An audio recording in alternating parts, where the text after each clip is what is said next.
Masechet Psachim Daf Kuf Yud Dalet Amud Aleph, on va commencer par la Mishnah qui est en haut de la page. Mazgulo Kos Rishon. Bet Shammai Omrim, Mevarech al Hayom, Ve'achar kach Mevarech al Hayayin, ou Bet Hillel Omrim, Mevarech al Hayayin, Ve'achar kach Mevarech al Hayom.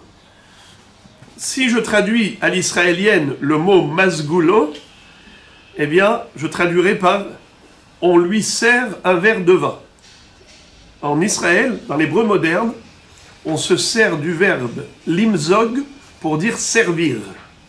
Atayachol limzog likos bevakasha. C'est comme si je vous disais, tu peux me servir un verre, mais dans le langage talmudique, limzog, c'est faire la méziga. C'est couper le vin à l'eau. Comme à l'époque, le vin était concentré, il était même épais, donc imbuvable tel quel, il fallait rajouter de l'eau pour diluer le vin. La proportion, elle était énorme. On mettait 3 volumes d'eau pour 1 volume de vin. C'est dire la concentration du vin de l'époque. Nachon, ça veut dire qu'il y avait 1/4 de vin pour 3 quarts d'eau. Alors c'est ce qu'on dit dans la Mishnah. Mazgulo kos rishon. Le Baal Habayit, qu'est-ce qu'on lui fait? On lui fait la méziga du premier verre. C'est comme ça qu'on va entamer le seder. Il y a Arba'a Kosot. Le premier verre, c'est pour le Kiddush. Le deuxième, pour la Haggadah. Le troisième, Birkat Hamazon. Et le quatrième, pour le Hallel. Donc maintenant, on parle du Kos Rishon. On entame les halachot du seder. Bet Shammai Omri Mevarech al Hayom ve'achar kach Mevarech al Hayayin. Il y a dans le Kiddush 2 brachot bien distinctes. L'une, c'est Boré Peri Hagefen, par rapport au vin, et l'autre, c'est Baruch Ata Hashem, Mekadesh Israël ve'azemanim. C'est le Kiddush. On commence par dire Baruch Ata Hashem Elokeinu melech haolam, asher bahar banu mikol am, ve'romemanu mikol lashon, ve'kideshanu b'mitzvotav. ותיתן לנו השם אלוקינו באהבה מועדים לשמחה חגים וזמנים לששון את יום חג המצות הזה, את יום טוב, ברוך אתה, השם מקדש אתכם והזמנים. Donc, qu'est-ce qu'on doit faire d'abord? Est-ce que d'abord la bracha du Kiddush, Mekadesh Israël V'Azemanim, et ensuite Boré Peri Hagefen, ou l'inverse? D'abord Boré Peri Hagefen, et ensuite Mekadesh Israël V'Azemanim. C'est une marloquette entre Bet Shammai et Bet Hillel. Nous, évidemment, on fait comme Bet Hillel. D'abord Boré Peri Hagefen, et ensuite le Kiddush. Kiddush Hayom. La sainteté de la journée. Mais Bet Shammai disait le contraire. D'abord, on parle de la sainteté de la journée. Baruch Ata Hashem, Mekadesh Israël Ve'Hazemanim. Entre parenthèses. Pourquoi pour le Shabbat on dit Baruch Ata Hashem Mekadesh HaShabbat? Et pour les Moadim, pour les fêtes, on dit Baruch Ata Hashem Mekadesh Israël Ve'Hazemanim. Pourquoi on ne dit pas tout simplement Baruch Ata Hashem Mekadesh Hazemanim, comme tu dis Baruch Ata Hashem Mekadesh HaShabbat? La réponse, c'est que le Shabbat a une kedusha intrinsèque, une kedusha qui provient d'Akadosh Baruch Hu directement, qui avait créé le monde en 6 jours, et le 7e, il a cessé de créer, il a sacralisé le Shabbat. Il a sanctifié le jour du Shabbat. Donc, Baruch Ata Hashem, Mekadesh HaShabbat. Tandis que les Hagim, les Zmanim, Pesach, Shavuot, Sukkot, Rosh Hashanah, Kippour, eh bien, ce sont des jours qui sont sacrés, mais leur sainteté dépend du Ham Israël. Mekadesh Israël ve'azemanim. Comment ça? Qui est-ce qui fixe le Rosh Chodesh? Ham Israël. C'est-à-dire, Ele Moadé Hashem, Asher Tikreu Otam, Bemoadam. Otam, voici les fêtes juives que vous allez proclamer. Asher Tikreu Otam. Otam, comment c'est écrit? Sans vav. Comme s'il était écrit Atem. Asher Tikreu Atem. Car les fêtes juives sont fixées par rapport à la date du mois. Et le mois, il est déclaré, le Rosh Chodesh est déclaré en fonction du Ham Israël. Puisque le 15 du mois, c'est par rapport à Rosh Chodesh. Mais c'est quand Rosh Chodesh? Ça peut être le 30e jour du mois précédent, ça peut être le 31e jour du mois précédent. C'est quand le Aleph, le premier jour de ce mois. Ça dépend si le mois précédent c'est un mois creux ou un mois plat. Chodesh Malé ou Chodesh Haser. Il peut y avoir un décalage d'un jour. Et qui est-ce qui va fixer le Rosh Chodesh? C'est Am Israël. C'est-à-dire que Akadosh Baruch Hu a demandé au peuple juif de sanctifier le Rosh Chodesh en fonction de l'apparition de la lune qui a été vue par 2 témoins. Donc il fallait que 2 témoins viennent nous dire que hier soir pendant la nuit, ils étaient en train de prendre un café sur la terrasse et voilà du coup ils ont vu la lune réapparaître. Car la lune, elle disparaît, elle réapparaît tous les mois. Elle a un parcours précis de 29 jours, 12 heures et 793 halakim d'une heure. Car une heure, c'est 1080 halakim.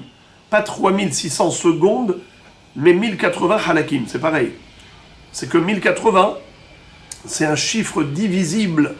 On peut diviser, diviser, diviser, diviser. Donc c'est pour cela que les Chachamim ont pris ce chiffre, parce qu'il est plus facilement divisible. Et en effet, 793 particules d'une heure sur les 1080, c'est ça la fin du parcours lunaire. La Lune, elle apparaît, pendant 15 jours, elle progresse, pendant 15 jours, elle régresse. C'est pas exactement 15 et 15, qui font 30, c'est 29 jours et demi et 793 halakim d'une heure. Presque 29 jours et 13 heures, presque. Halakim, c'est secondes. Et on va pas dire secondes, c'est 3 secondes. Ouais. C'est une partie. Helek, c'est une partie. Parce que si 3600 secondes, je divise en 1080, c'est à peu près 3 secondes. Donc, il y a un moment d'éclipse de la Lune. La Lune, on ne la voit plus pendant 6 heures. Alors, on a un parcours de 29 jours et 12 heures et 793 halakim d'une heure. La Lune disparaît totalement. Elle réapparaît quelques heures après. Quand elle réapparaît, ça s'appelle la néoménie. Molad Alevana. Ça s'appelle même Naomi. Ça peut s'appeler Naomi, ça peut s'appeler néoménie en français. Et alors donc, la renaissance de la Lune, c'est ce qui permet le Hadash, la Levana qui est mithaddeshet, le Hodesh, s'appelle Hodesh parce que la Levana elle est Hadasha. Et quand on a vu la Lune réapparaître, on va au Beddin, au Sanhedrin, et on raconte, on a vu la Lune réapparaître. Ah bon? On mène une enquête pour être sûr qu'ils ne mentent pas. Et à ce moment-là, que fait le Beddin? Ils vont proclamer Mekoudash, Mekoudash. Voilà les amis. Alors tout cela, c'était juste une introduction pour comprendre que on dit Baruch Ata Hashem et Kadesh Israël ve'azemanim. Comme dit la Gemara, des Kachin hu l'Israël, des Kaché l'azemanim. Dieu a sanctifié le peuple juif et par la sainteté du peuple juif, on va sanctifier le temps. La sainteté du temps découle de la sainteté d'Israël. Tout cela, c'est un discours que je vous ai fait qui n'avait pas besoin d'être fait si ce n'est que pour comprendre la différence entre la version shabbatique et la version du Kiddush de Yom Tov. Alors revenons au Kiddush du Yom Tov. Il est constitué de 2 brachot, Boré Peri Hagefen et Mekadesh Israël Vazmanim. Mais que doit-on réciter d'abord? Selon Bet Shammai, d'abord Kiddush Hayom, ensuite Birkat Hayayin, Boré Peri Hagefen. D'après Bet Hillel, d'abord Birkat Hayayin et ensuite Birkat HaKiddush. Et la Gemara va nous expliquer la raison de chacun.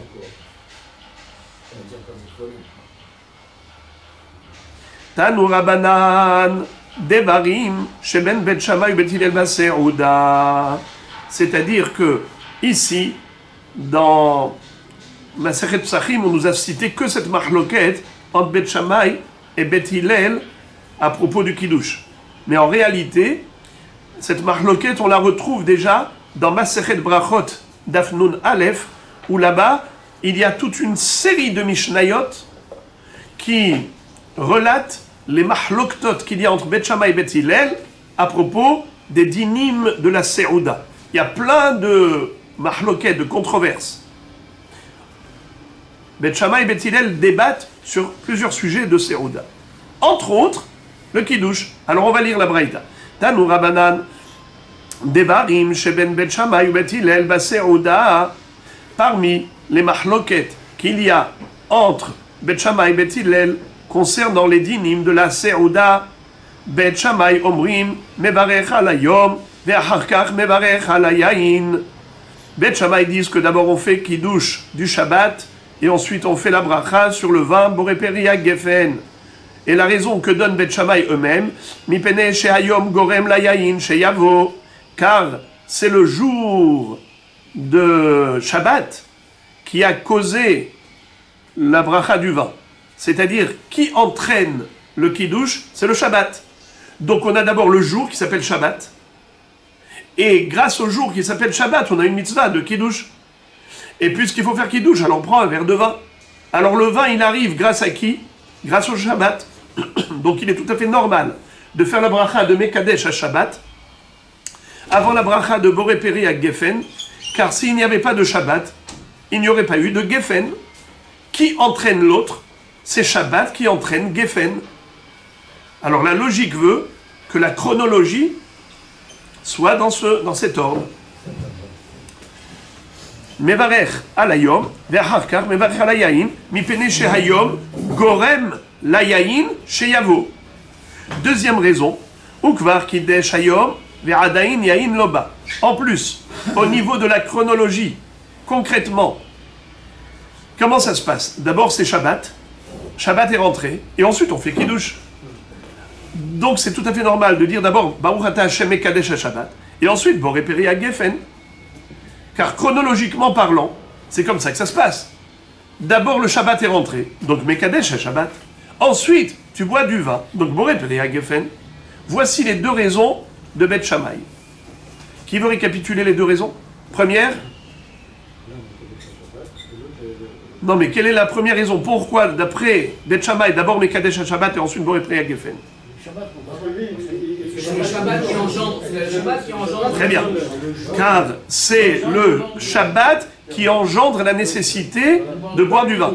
Donc c'est tout à fait normal de dire d'abord Mekadesh HaShabbat, ensuite Boré Péri à Geffen. Deuxièmement, parce que c'est la chronologie. Le Shabbat est rentré avant le Kiddush sur le vin. Donc on fait d'abord Mekadesh HaShabbat, ensuite Boré Péri à Geffen. Ou Bet Hillel omrim, mevarech alayayin ve'achar kach mevarech alayom. Mais Bet Hillel inverse l'ordre. Et disent d'abord Boré Péri à Geffen. Et ensuite tu récites la bracha du Kiddush, Mekadesh HaShabbat. Pourquoi? Première raison. Mipene shehayayin gorem la Kiddush shete amer. C'est-à-dire que c'est grâce au vin que tu peux faire Kiddush. Si tu n'avais pas de vin, ou tu n'avais pas de pain, parce que quand on n'a pas de vin, on prend du pain à la place, et au lieu de Boré Péri à Geffen, on dit Amotzi lechem min haaretz. Mais en tout cas, si on n'a pas un support pour le Kiddush, on n'a ni du vin, ni du pain, il n'y a pas de Kiddush. On n'aura fait que dans la Tfila. Baruch Ata Hashem Mekadesh HaShabbat, dans la Tfila, c'est là où on aura fait Kiddush. Mais le Kiddush sur le vin, c'est qui engendre ce Kiddush? C'est le vin. Ça veut dire que tu n'aurais pas fait la bracha de Mekadesh HaShabbat si tu n'avais pas un verre de vin ou du pain. Donc qui est à l'origine de qui? Le vin est à l'origine du Kiddush, car sans le vin, il n'y a pas de Kiddush. Voilà pourquoi il passe en premier lieu. Davar acher, autre raison, Birkat hayayin te dira, ou Birkat hayom ena te dira, tadir vesheno tadir kodem. Pachout, une seconde. Pachout, puisque la bracha de Boré Péri à Geffen, c'est toute la semaine. À chaque fois que tu bois du vin, tu fais la bracha de Boré Péri à Geffen. Et toutes les mitzvot qu'on fait, le mariage, Brit Mila, et ainsi Birkat Hamazon.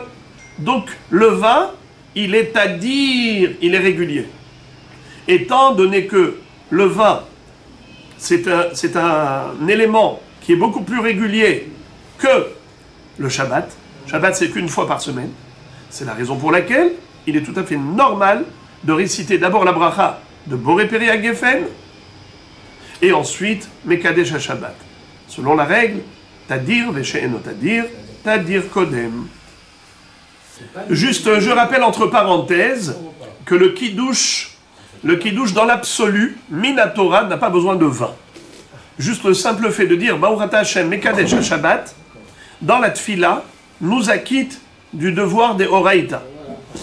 Seulement les Chachamim ont dit, pour enjoliver la mitzvah, pour l'embellir, on va refaire le kiddush avec un verre de vin. Dans l'absolu, le kiddush de la tfila, c'est Minatora, et le kiddush sur le verre de vin, c'est comme Midera Banan. Donc ce kiddush n'existe que grâce au vin. Si on n'a pas de verre de vin, alors les Chachamim ne vont pas te dire de répéter le kiddush inutilement, tu l'as déjà fait dans la tfila. Maintenant, j'ouvre encore une parenthèse pour dire que lorsqu'on est marié, qu'on a des enfants, qu'on doit acquitter à la maison, alors il faut penser dans sa tête à faire le contraire. Et de se dire, le kiddush de la tefila, c'est comme Midera Banan. Et le kiddush que je vais faire sur le verre de vin à la maison, c'est celui-là que je veux faire Minatora, pour pouvoir acquitter les autres qui sont Chayavim Minatora. Une fois que les Chachamim ont institué que le kiddush soit fait sur un verre de vin, alors maintenant notre kavana dans la tfila de vendredi soir, c'est justement qu'on ne veut pas être yotzei dechobat kiddush, mais juste on est Mekadesh Shabbat en tant que tfila, et ensuite quand on va faire le kiddush à la maison avec un verre de vin, à ce moment-là, on veut que ce soit Minatora pour enjoliver la mitzvah Minatora avec un verre de vin. Alors les amis, la Gemara maintenant va poser la question suivante. Elle va dire Maï davar acher, pour quelle raison on avait besoin, excusez-moi, j'ai sauté une phrase très importante. Vehil cheta kedivre bet Hillel. La Braïta conclut en disant la halacha elle est comme bet Hillel, comme nous faisons d'ailleurs, d'abord boré peri à Geffen et ensuite Mekadesh HaShabbat ou Mekadesh Israël ve'azmanim. La Gemara demande Maï davar acher. Pourquoi Bet Hillel avait besoin de donner une deuxième raison pour justifier l'ordre de Geffen et Kiddush? Pourquoi ils ne se sont pas suffis juste de dire la première raison, à savoir, qui est-ce qui engendre le Kiddush? C'est le vin. Donc c'est normal que d'abord il y ait Boré Pri Geffen, ensuite Mekadesh HaShabbat ou Mekadesh Israël ve'azmanim. Pourquoi Bet Hillel avait besoin d'une deuxième raison? Réponse Vechitema hatam tarte ve'achahada achaname tarte ninu tadir vesheno tadir kodem. Qu'est-ce que ça veut dire? Étant donné que Bet Shammai avait donné deux arguments, alors maintenant si Bet Hillel n'avait avancé qu'un seul argument, il n'aurait pas fait le poids, parce qu'on aurait dit Bet Shammai ont donné deux raisons pour expliquer pourquoi il faut d'abord faire la bracha de Mekadesh HaShabbat ou Mekadesh Israël ve'azmanim et ensuite Boré Pri Geffen. Quelle était la première raison de Bet Shammai, les amis? Parce que qui engendre l'autre, c'est le Shabbat ou le Yom Tov qui engendre la nécessité du vin. Deuxième raison, c'est que dans la chronologie, le jour du Shabbat ou du Yom Tov est déjà rentré avant qu'on fasse le Kiddush. Ça, c'était deux raisons. Alors on aurait dit, Bet Hillel, quelle raison est la vôtre? Ah, Bet Hillel ont donné une seule raison. Laquelle? C'est que Hayaïn Gorem la Kiddush eye amer. C'est le vin qui est à l'origine de cette récitation. Ouais, mais c'est une seule raison. Bet Shammai en ont deux. Alors on va donner raison à Bet Shammai. Bet Hillel disent, t'inquiète pas, moi aussi j'ai une deuxième raison. Tadir vesheno tadir kodem. Donc on a deux raisons à droite, deux raisons à gauche. Ils sont maintenant équivalents. Alors ensuite, qu'est-ce qu'on a dit? Veil cheta ke Bet Hillel. Et la lacha elle est comme Bet Hillel. La Gemara pose la question, elle dit pshita veil cheta ke Bet Hillel. Mais c'est normal. De anafik bat kol, puisqu'il y a une voix céleste qui a retenti en disant que la lacha elle est comme Bet Hillel. La Gemara donne deux réponses. Iba etima kodem bat kol. Il se peut que cette braïta a été écrite avant que la voix céleste ait retenti pour donner raison à Bet Hillel. Alors à ce moment-là, il fallait à chaque fois dire, est-ce que la halakha est comme Bet Shammai ou la halakha comme Bet Hillel? Même à l'époque où on n'avait pas encore tranché de manière générale que la halakha est comme Bet Hillel, il n'y avait pas eu encore la bat kol. À ce moment-là, il fallait dire halakha ke Bet Hillel. Veiba itima. Deuxième réponse, les ahar bat kol. Ve Rabbi Yoshua hi de amar en mashgihin be bat kol. On connaît tous la fameuse mahloket entre Rabbi Yoshua et Rabbi Eliezer dans Masechet Baba Metzia Daf Nuntet בעניין תנורו של עכנאי. רבי אליעזר מטהר, החכמים מטמאים. הביא רבי אליעזר כל ראיות שבעולם ולא קיבלו ממנו jusqu'à ce qu'il ait carrément fait intervenir le ciel. D'abord il a fait des miracles avec le harouv, avec Amatam Maïm, avec Kotle Bet Midrash, et Rabbi Yoshua à chaque fois ne se laissait pas impressionner. Et à la fin carrément il a dit Imalacha kemoti min hashamayim yochichu. Si l'alacha est comme moi, que du ciel on le prouve. Et en effet, Yatsa bat kol ve'amra, alacha ke Rabbi Eliezer bechol makom. Ma lachem ul Rabbi Eliezer shalacha kemoto bechol makom. Amad Rabbi Yoshua al ragla ve'amar, Torah lo bashamayim hi kvar nitena Torah. Et dans la Torah, il est écrit, Ahare Rabim lehatot. En mashgichin bebat kol. On ne tient pas compte de la voix céleste. Car, à Kadosh Baruch Hu, tu nous as donné la Torah déjà. La Torah nous appartient. C'est nous qui tranchons en fonction de la Torah que tu nous as donnée. Il est écrit là-bas qu'il faut suivre la majorité. On est majoritaire, Rabbi Eliezer n'est que minoritaire. Oi, oi, oi, oi, oi, oi, oi. Voilà selon Rabbi Yoshua qui dit que En Mashgichin Bebat Kol, il fallait dire Halacha Kebet Hillel, même d'après Rabbi Yoshua. Je répète, Iba itema le harbat kol, ve Rabbi Yoshua hi de amar en mashgichin bebat kol. Vous voulez voir Tosfot en haut, de amar en mashgichin bebat kol. Tosfot pose la question. Vim tomar maishna de kaimalan kebat kol de Bet Hillel velo kaimalan kebat kol de Rabbi Eliezer. Comment se fait-il que concrètement nous on tient compte de la bat kol qui a donné raison à Bet Hillel, et Rabbi Yoshua n'a pas tenu compte de la bat kol qui a donné raison à Rabbi Eliezer. Viesh lomar, de hacha Bet Hillel avu ruba, et là de Bet Shammai mechadedet fe, avalatam de bat kol haya keneged rabim, lo kaimalan hachi. Tosfot disent qu'il y a une différence fondamentale entre l'histoire de Rabbi Eliezer et l'histoire de Bet Hillel. Pourquoi? Rabbi Eliezer était minoritaire face aux hachamim qui étaient majoritaires. Tandis que Bet Hillel était majoritaire par rapport à Bet Shammai qui était minoritaire. Alors dans ce cas-là, pourquoi est-ce qu'on avait besoin de la bat kol? Puisque de toutes les façons, Ahare Rabim Lehatot. Réponse, étant donné que Bet Shammai était plus harifim que Bet Hillel. Ils étaient plus forts intellectuellement parlant, les Bet Shammai. Avou mechaddedet fait. Et donc on aurait pu penser que entre la quantité et la qualité, tu ne sais pas à qui tu vas donner raison. D'une part, Rabbim, les Hatot. Mais peut-être que Rabbim, c'est pas la qualité, c'est pas la quantité, c'est la qualité. Alors peut-être que Bet Shammai est considéré comme Rabbim. Plus intelligent ou plus imposant? Non, mais Houdadim, plus pointu, plus aiguisé. Et c'est pour cela que la bat kol, elle vient te dire non, tu suis la majorité réelle. Pas la qualité, mais la quantité. On va d'après le nombre de Chachamim. Mais plus tard, on fera comme Bet Shammai, de toute façon. Comment? Plus tard, on fera que comme Bet Shammai, de toute façon. Ou bat kol o yatzai lechvodo. Alors dans ce cas-là, si la halacha n'est pas comme Rabbi Eliezer, parce qu'il était minoritaire, alors pourquoi la bat kol elle est sortie? Lechvodo. Parce que c'est lui qui a demandé. Il a dit que du ciel on le démontre. Alors dans ce cas-là, Rabbi Yoshua kaya bat kol de Rabbi Eliezer. Alors dans ce cas-là, je ne comprends pas pourquoi est-ce qu'ici tu dis que halacha ke Bet Hillel, c'est même d'après Rabbi Yoshua qui a dit que en mashgichin be bat kol. Malgré tout, ici, la halacha est comme Bet Hillel. Mais c'est faux, puisque Rabbi Yoshua, quand est-ce qu'il dit en mashgichin be bat kol, c'est lorsque la bat kol va contre la Torah. La Torah te dit, suis la majorité. Et la bat kol te dit, suis Rabbi Eliezer qui est minoritaire. Alors là, Rabbi Yoshua te dit, en mashgichin be bat kol.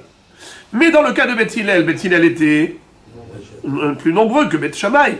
Donc dans ce cas-là, la bat kol, elle ne va pas contre la Torah. Donc même Rabbi Yoshua serait d'accord. Alors pourquoi la Gemara dit qu'il était nécessaire de dire halacha ke Bet Hillel par rapport à Rabbi Yoshua qui dit en mashgichin be bat kol? Mais dans ce cas-là, il est d'accord. ויש לומר, מדקה אמר אין משגיחין בבת קול, משום דאלוהים משמע בכל דוכתה ליטלן למזל בתר בת קול. En fait, Rabbi Yoshua, lui, il a un principe. C'est qu'il dit, je ne suis jamais la bat kol. Torah, lo bashamaime. La Torah n'est plus dans les cieux. Et de ce fait, étant donné que la Torah nous appartient à nous, on ne doit pas trancher des halachot de là-haut. On ne va pas nous imposer des halachot nouvelles. Pachout, que la bat kol soutiennent la majorité, c'est-à-dire soutiennent Beth Hillel qui sont majoritaires, ou soutiennent Beth Hillel ou Rabbi Eliezer qui est minoritaire. Moi, je n'écoute pas la bat kol. Nous, on a des règles toraïques, kvar nitena Torah, et on est Baal Habayit sur la halacha. Vous voulez entendre une histoire? Dans ma Sechet Baba Metzia, il me semble d'Afpehe, là-bas la Gemara raconte qu'il y avait une mahloket entre Akadosh Baruch Hu et les Malachim dans le ciel à propos de la Tzaraat. Baheret. Se'ar kodem la Baheret. Baheret kodem la Se'ar. Safek Tameh ou Safek Tahor. Akadosh Baruch Hu disait Tahor. Et les Malachim disaient Tameh. Ils ont dit qui va trancher en cette halakha? On va demander à Rabba Bar Nachmani qui est dans ce monde, qui est en bas. Et c'est lui qui va trancher. Pourquoi? Parce qu'il est Had Bedara Benegaim. Il était unique en son genre dans les halachot Negaim. Puisque c'est les Chotzaraat, alors c'était en fait la fin de la vie de Rabba Bar Nachmani. Il devait rendre son âme. Avant de rendre son âme, ils lui ont dit Rabba Bar Nachmani, Tameh ou Tahor? Quand on a un Safek, est-ce que Se'ar Kodem la Baheret ou Baheret Kadma la Se'ar? Il a dit Tahor, Tahor. Yatsa Nishmato. Il a rendu l'âme. Yatsa bat kol ve'amra, Ashrecha Rabba Bar Nachmani, Shegufra Tahor, Yatsa Nishmatra betahor. Ça veut dire quoi? Qu'est-ce qu'on apprend de là? On apprend de là une chose, c'est que la Torah nous a été donnée. Qu'il est kartov natati lachem.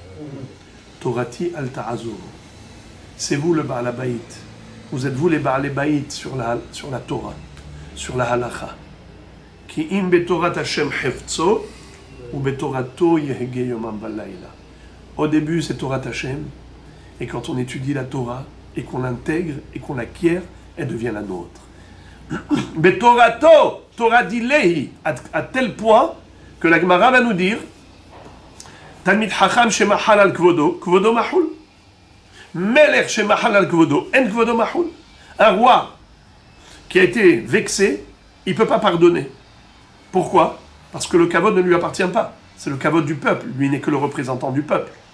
Tandis qu'un Talmid Chacham qui pardonne pour le manque de respect de sa Torah, c'est-à-dire qu'en lui manquant de respect, on a manqué de respect à la Torah.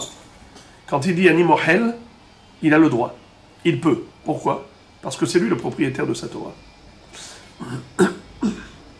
Donc, la Gemara l'apprend de ce pasuk. Ubetorato yehgeyomam valayla. C'est sa Torah.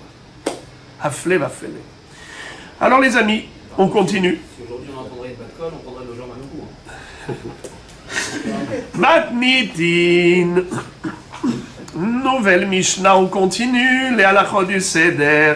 On a terminé avec le Kiddush. Et maintenant, Hevi'u lefanav, metabel bahazeret.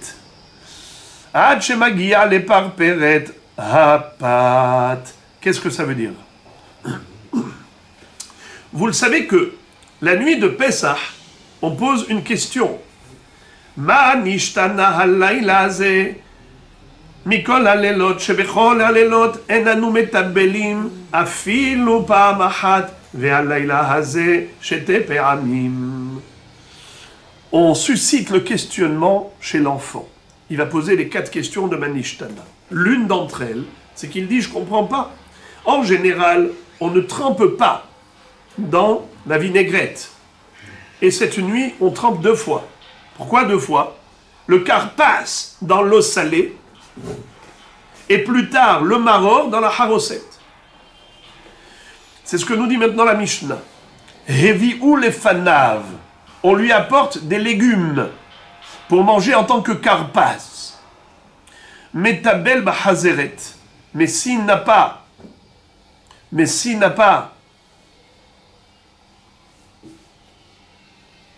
la possibilité d'avoir du karpas, c'est-à-dire des céleris ou un autre légume, alors il va faire le tiboul avec quoi? Avec la chazeret. La laitue. Pourtant la laitue, il va s'en servir plus tard en tant que maror. Mais maintenant, s'il n'a pas d'autre, c'est ça ce qu'il va faire. Hachemagia les par peret à pâte, jusqu'à ce qu'il va arriver à l'accompagnement du pain, plus tard, c'est qui? La chazeret. Encore une fois, maror. Et après, Eviou les fanav, matzav, chazeret, haroset, ushnet shilim. Ça veut dire que le karpas, c'est avant même qu'on arrive au fameux maror qu'on va manger pendant le repas, c'est-à-dire avec la matzah, il y a déjà un premier trempage, avant d'arriver au trempage plus tard avec le maror dans la haroset. Et ensuite, après avoir fait le trempage du karpas, et dit où les fanav, on va lui servir quoi? Matzah, hazeret, la laitue pour le maror, haroset, et la haroset pour tremper dedans le maror, ou shne tavshilim, et 2 plats. On verra plus tard c'est quoi ces 2 plats. Afalpi she'en haroset mitzvah. Bien que la haroset ce n'est pas une mitzvah, tout de même on la porte. La Gemara va poser la question, si ce n'est pas une mitzvah, alors pourquoi tu la portes? Rabbi Lazar Barbi Tzadok Omer mitzvah. Rabbi Lazar Barbi Tzadok il dit que tremper le maror dans la haroset, oui c'est une mitzvah de Chachamim. C'est pas stam. Ou bamikdash, ayum eviim lefanav gufo shel Pesach. Et ça c'est par rapport à notre seder de Pesach à nous, après la destruction du temple. Mais à l'époque du Beth Amikdash, on devait apporter également le korban Pesach, l'agneau pascal. Mevi'im lefanav gufo shel Pesach. Fin de la Mishnah. Amarish Lakish. Zot omeret mitzvot tzrichot kavana. De cette Mishnah-là, je peux déduire une règle halachique. Une mitzvah doit obligatoirement être accomplie avec la kavana de s'acquitter de la mitzvah. Comment Rish Lakish va déduire de cette Mishnah que toute mitzvah, pour qu'elle soit considérée comme telle, il faut qu'elle soit accomplie avec l'intention. Une action sans intention de mitzvah, ce n'est pas une mitzvah. Mitzvot, tzrichot kavana. Quelle est la preuve? Preuve, kevan de lo be'idan hiyuva de maror ou de achille, bebore peri adama ou de achille, vedilma lo ichaven le maror, il karba'e le mihdar le atboule le shem maror. Deis al kadatach mitzvah lo ba'ya kavana, la malach tretiboule, ve'atabil le hadazimna. C'est-à-dire, on a dit dans la Mishnah que la personne doit d'abord être métabel bahazeret, et ensuite il va être métabel le maror dans la haroset. C'était quoi le premier tiboul?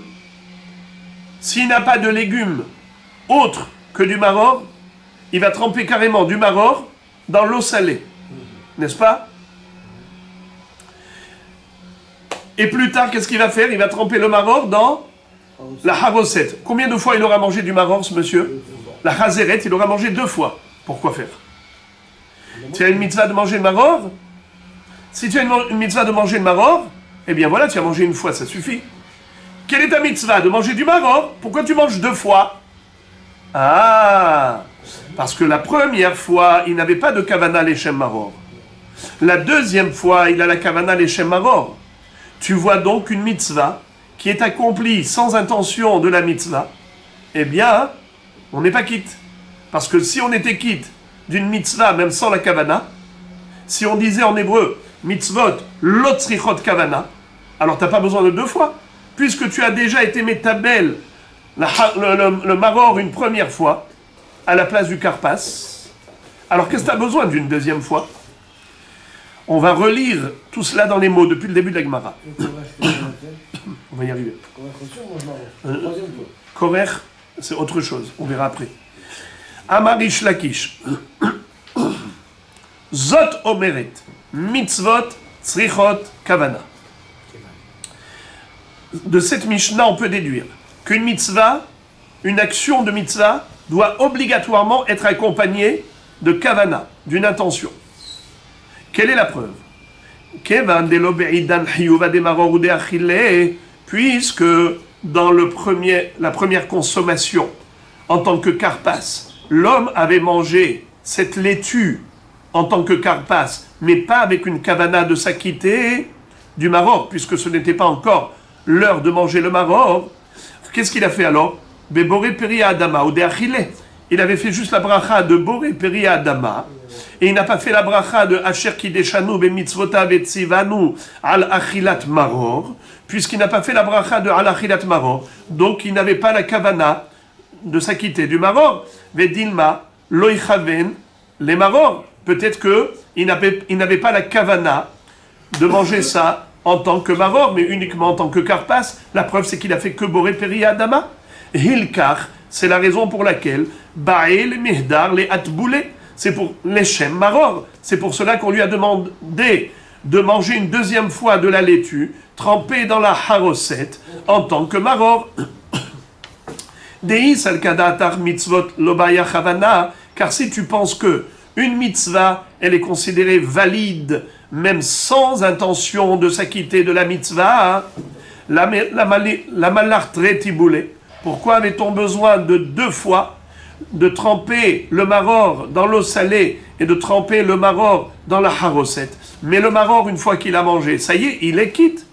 Vehatabile hadazimna, il a déjà été métabel le maror une première fois.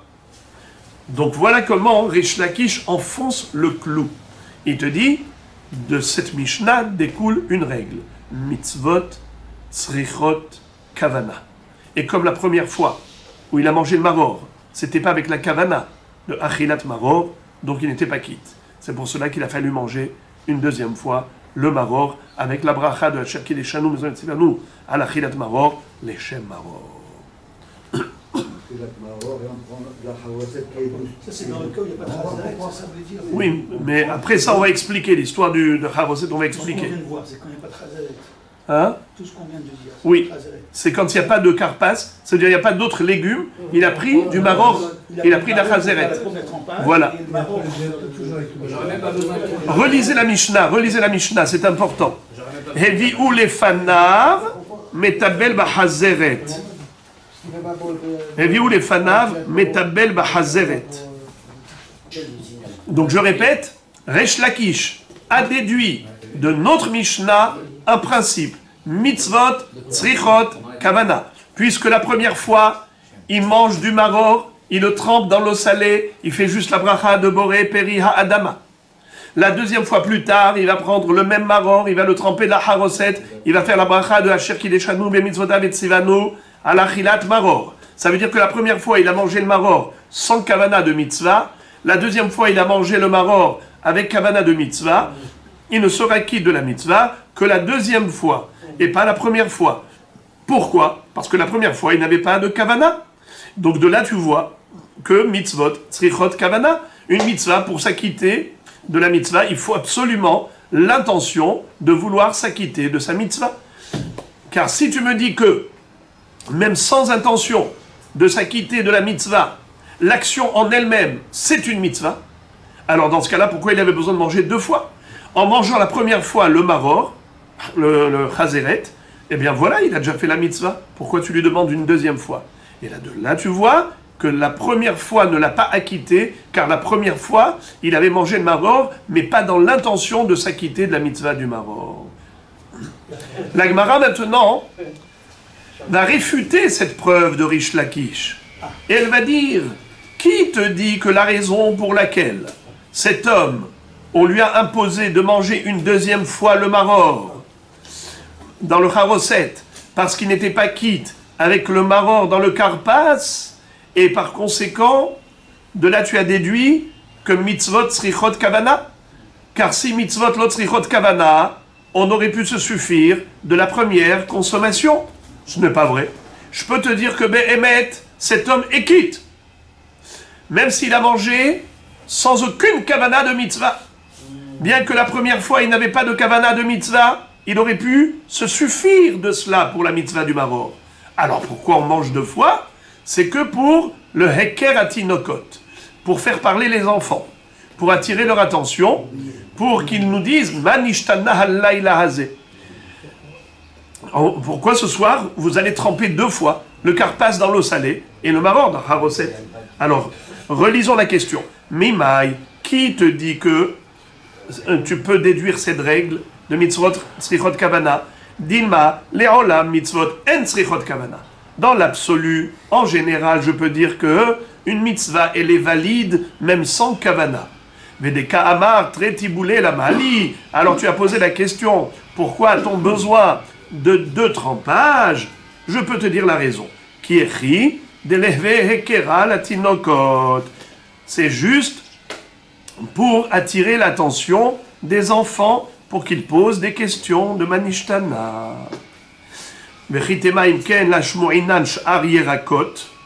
Alors dans ce cas-là, pourquoi est-ce que on avait besoin de parler de maror?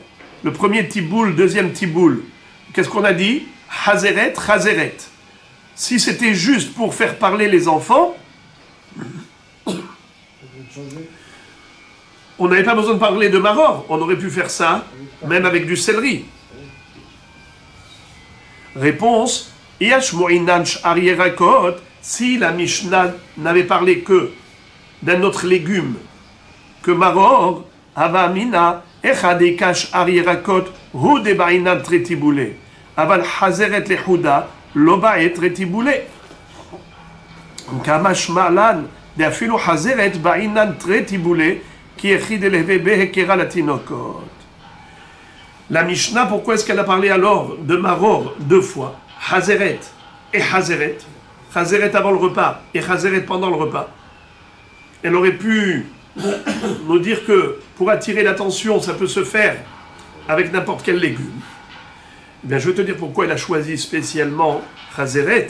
C'est pour te dire que si on t'avait parlé que d'Afka d'un autre légume, alors tu aurais dit, bon, pourquoi tu manges 2 fois ce légume? Ça n'a pas de sens. C'est juste pour susciter le questionnement des enfants. Mais si on n'a pas d'autres légumes que du maror, on n'a que du maror, alors dans ce cas-là, peut-être qu'il faut renoncer à l'histoire du questionnement des enfants. Mieux vaut manger qu'une seule fois le maror en temps et en heure la 2e fois, c'est-à-dire, pas 2e fois, à l'heure de matzah, maror, et tu ne vas pas tremper du tout la première fois le maror dans l'eau salée. Pourquoi? Parce que tu vas te servir de l'herbe qui est maror. De toute façon, tu dois la manger en tant que maror. Tu ne vas pas la manger déjà une première fois. Tu ne vas pas manger maror 2 fois. La mitzvah de ce soir, c'est maror. Alors attends d'accomplir la mitzvah avec le maror en temps et en heure. Mais tu ne vas pas manger du maror avant le repas. Ce n'est pas encore le moment de la consommation du maror. C'est comme ça que tu aurais pu raisonner. Tu aurais pu croire que si l'homme n'a pas d'autres légumes, comme du céleri ou autre, pour le karpas, alors il n'aurait pas le droit de manger du maror avant le repas. Et dans ce cas-là, on renoncerait à ce manishtana des enfants qui voient « Hein?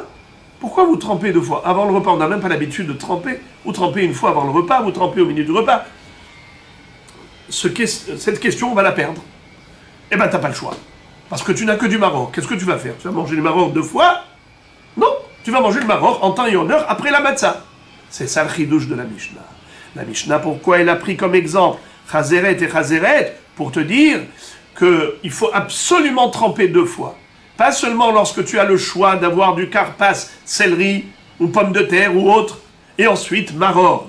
Même lorsque tu n'as pas le choix, et que tu n'as que du maror ce soir, malgré tout, tu dois manger le maror 2 fois, 1 fois avant le repas, et 1 fois pendant le repas, pour susciter l'attention des enfants et qu'ils posent des questions. Alors, Rish Lakish n'a plus aucune preuve. Quelle était la preuve de Rish Lakish? Mitzvot srichot kavana. Quelle est la preuve? C'est que tu manges 2 fois. Pourquoi tu manges 2 fois le maror? C'est parce que la première fois, tu n'avais pas la kavana de mitzvah. Alors tu dois manger une 2e fois avec la kavana de faire la mitzvah de maror. Ce n'est pas vrai. Je peux te dire qu'on mange 2 fois juste pour attirer l'attention des enfants pour qu'ils posent la question de manishtana. Et donc il n'y a plus aucune preuve que mitzvot srichot kavana. Je peux te dire que Behemet, la mitzvah du maror, je l'ai déjà accomplie en mangeant la première fois. Alors pourquoi je mange une 2e fois? Pour que ça fasse 2 fois. Et que les enfants posent la question, voilà.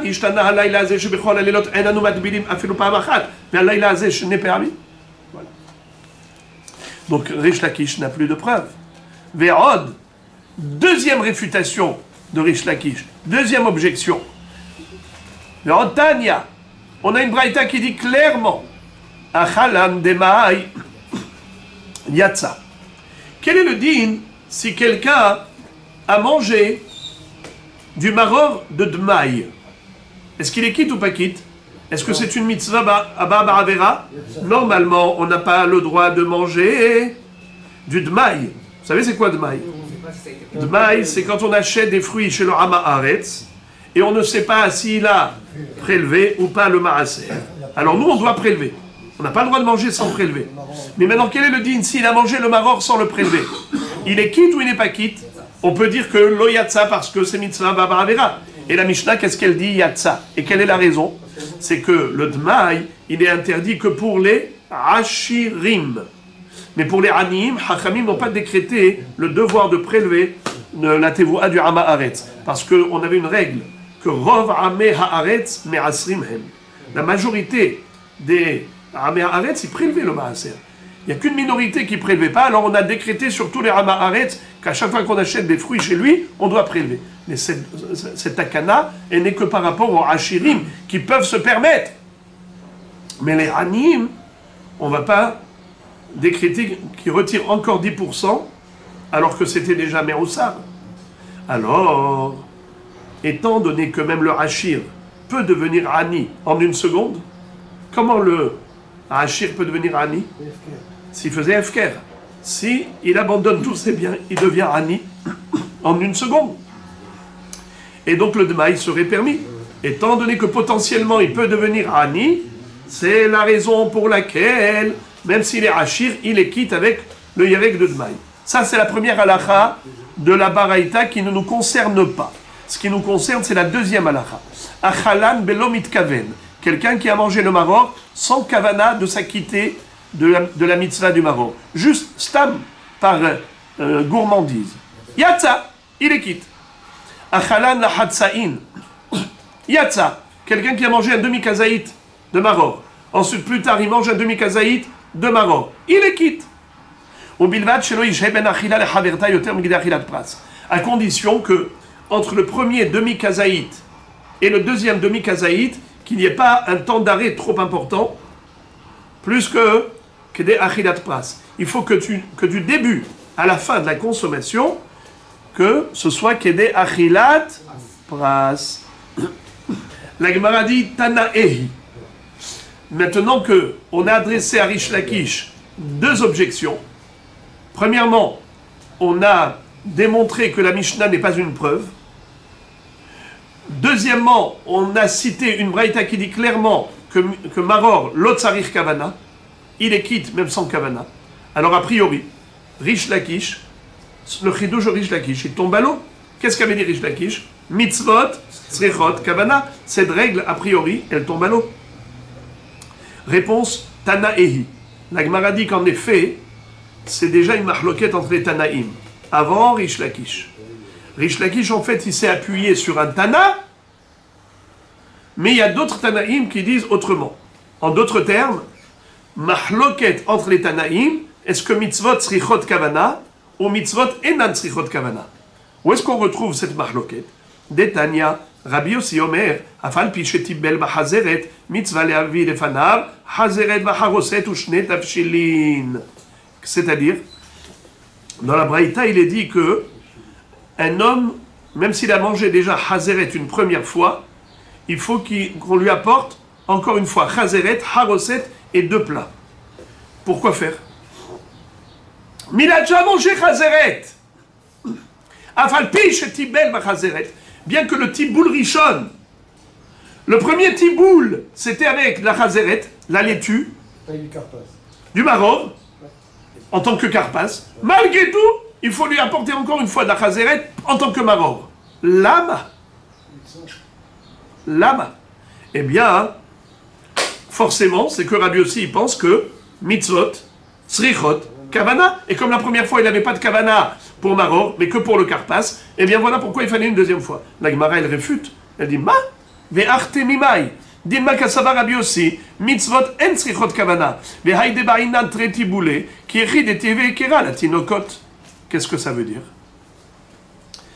La Gemara pose la même question.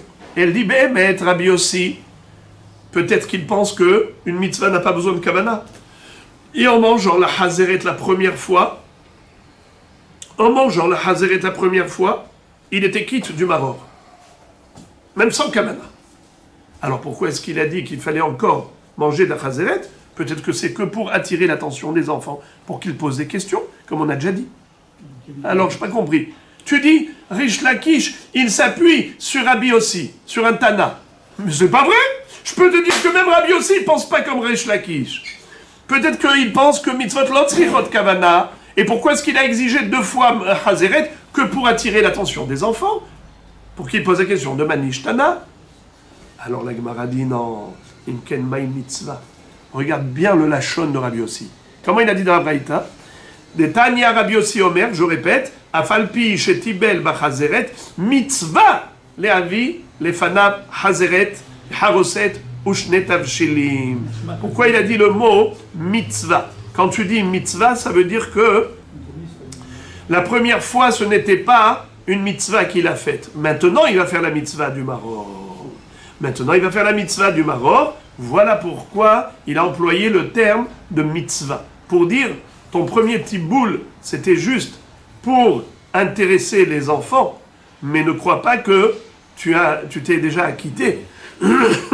Là, maintenant, tu vas faire la vraie mitzvah. Parce que maintenant, tu vas faire l'Echem Achilat Maror.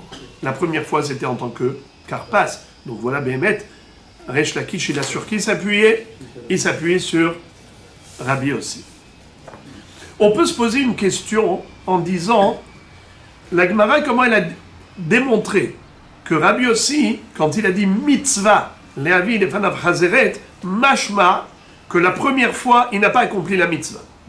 C'était juste pour attirer l'attention des enfants. Mais, sauf kol sauf, c'est aussi une mitzvah. Même attirer l'attention des enfants, c'est aussi une mitzvah. Et donc on peut dire qu'il a dit le mot mitzvah, pas par rapport au maror, pas par rapport à la mitzvah de Achilat Maror, comme a dit Rish Lakish, il n'est pas quitte la première fois, il faut apporter une deuxième fois. Il y a Roliyot que c'est pas par rapport à cela qu'il a dit mitzvah. Peut-être qu'il a dit mitzvah parce qu'il faut attirer l'attention des enfants, donc c'est une mitzvah de tremper 2 fois. De la même façon que s'il avait mangé karpas, et ensuite il mange maror, tu dis pourquoi tu as fait le karpas? À quoi il sert le karpas? Il sert à rien. C'est juste pour attirer l'attention des enfants. Donc c'est une mitzvah d'attirer l'attention des enfants. Alors peut-être que c'était ça la kavana de Rabbi aussi. Afalpi shachal hazeret, mitzvah lavi hazeret. C'est pour dire, c'est parce que, en effet, attirer l'attention des enfants, c'est pas une mitzvah.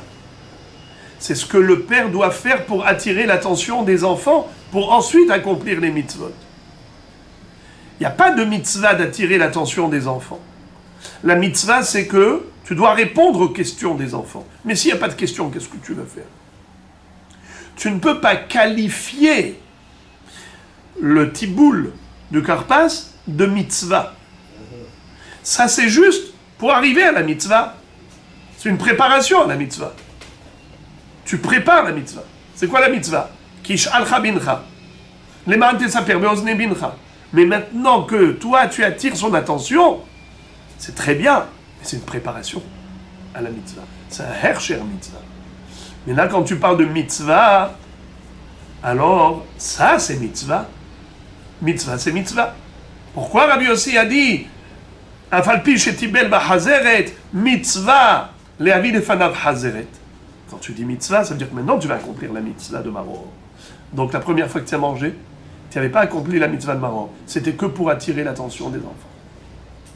La Gemara dit, shnet avshilin. Maï shnet avshilin. Tu as dit qu'il faut lui servir, à part la matzah, le maror, tu dois aussi lui servir 2 plats. C'est quoi ces 2 plats?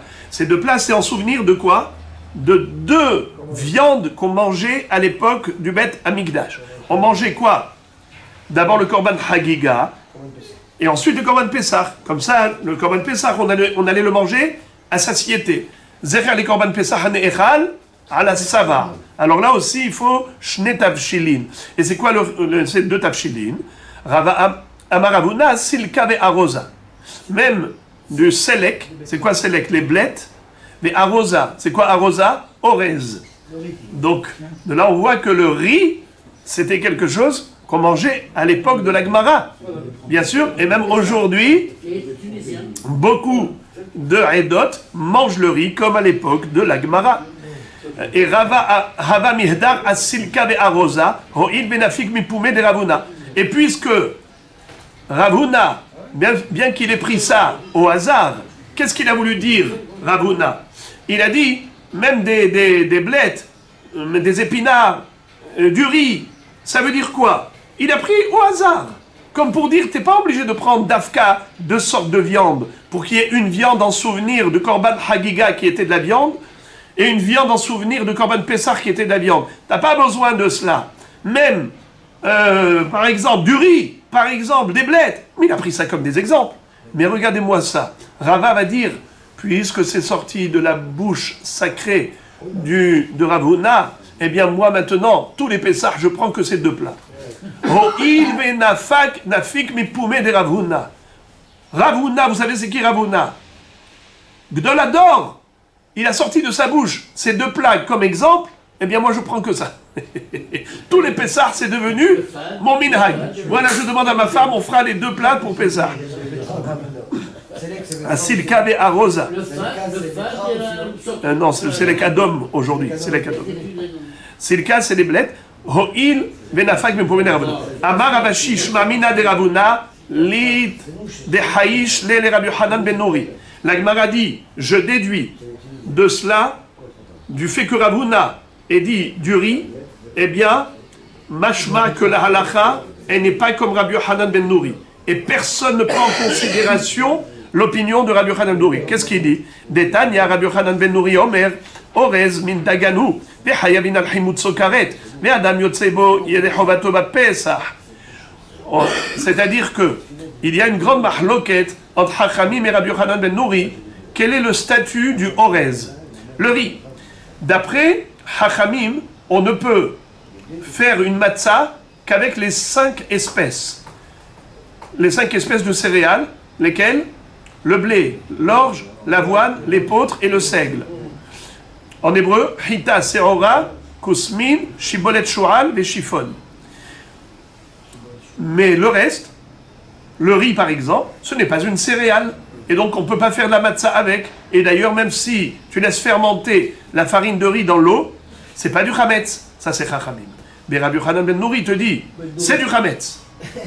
Et donc à Pessah, tu ne peux pas manger du riz si tu l'as trempé dans l'eau et que tu l'as laissé fermenter. Et d'ailleurs, tu peux faire même de la matzah avec. Parce que pour lui, c'est une céréale. C'est comme les céréales. C'est-à-dire que ça fermente.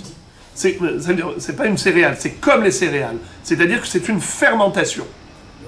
Le riz, pour Rabbi Hanan ben Nori. Lui, Rabbi Hanan ben Nori nous dit que le riz, c'est considéré une céréale, et Rabotai, rappelez-vous, le pasouk, Shivat Yamim, Tochal Alav Matzot, Lo Tochal Alav Hamet. La Torah a comparé et juxtaposé la matzah et le Hametz, pour dire, ce qui peut devenir Hametz peut devenir matzah. Ce qui ne peut pas devenir Hametz ne peut pas devenir matzah. Alors, Hachamim qui disent que le riz ne peut pas fermenter, donc on ne peut pas faire de la matzah avec. Rabbi Hanan ben Nori qui dit que le riz, oui, il peut fermenter, alors on peut faire de la matzah avec. Alors maintenant, qu'est-ce que nous dit la Gemara? Regardez ça. Il irait faire Pessah avec des galettes de matzah? Exactement. Bien sûr, des galettes de riz. Alors maintenant, la Gemara dit, la halakha n'est pas comme Rabbi Hanan ben Nori, et personne ne le prend en considération. La preuve, c'est que Ravuna, quand il a voulu donner un exemple d'un plat à Pessah, il a dit prenez du orez et du silka. Ça veut dire qu'il n'a pas du tout tenu compte de l'opinion de Rabbi Yochanan ben Nouri. Maintenant, la Gemara nous dit Hizki amar afilu dag ou betza she'ala. Même un poisson pané, c'est-à-dire pas pané avec de la panure, mais pané avec de l'œuf, c'est-à-dire badigeonné et enveloppé d'œuf. Comme on faisait frire le poisson, tu le trempes dans l'œuf et tu le mets à frire. Eh bien, cette panure-là, c'est considéré comme un plat. Ça veut dire que tu n'as pas besoin de prendre orez et silka. Tu n'as pas besoin de prendre vraiment deux plats. Le principal, c'est qu'il y ait ici deux espèces, même si ça fusionne. Le poisson enrobé d'œuf, frit comme ça s'appelle deux tafshilim, pour se rappeler du Korban Pesach et du Korban Hagiga. Rabbi Yosef Amar tzarich shne mine basar, et had zecher la Pesach et had zecher la Hagiga. Le plus mahmir, c'est Rabbi Yosef. Lui, il dit non, il faut vraiment deux sortes de viande. Deux sortes de viande. Pourquoi deux sortes de viande? Un zecher la Hagiga et l'autre zecher la Pesach.